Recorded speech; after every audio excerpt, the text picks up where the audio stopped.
Kilig na naman ang Kim Pao fans sa bagong palitan ng post ni na Kim Chiu at Paolo Avellino sa X na dating Twitter. Number 1 movie kasi ngayon sa isang streaming app ang Elevator ni Paolo Avellino. Isang araw nga matapos itong lumabas sa nasabing streaming platform ay nanguna na kaagad ito.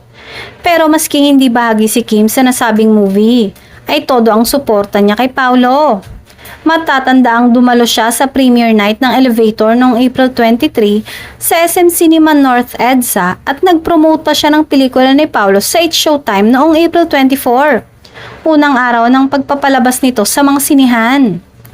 Ngayon naman nga ay binati ni Kim ang kanyang ka-love team sa X dahil sa achievement ng pelikula sa streaming app. Congrats Jared! Paolo Avellino.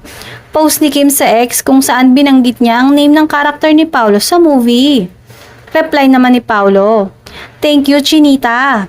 Iba nga ang dating sa Kim Pao fans ang pagtawag ni Paolo kay Kim ng Chinita na talaga namang nagpakilig sa kanila. Say ng isang fan, "Ipin mo yan sa wall mo nang gigigil ako sa pagtawag sa iyong Chinita. Bakit ako napapangiti?" Habang ang say naman ng isa pang fan ay, "Feeling ko kinikilig si Kimi ngayon. Ginulat mo naman kami sa pachinita mo, Pao. Parang kailan lang Kimi yan, baka soon, babe na."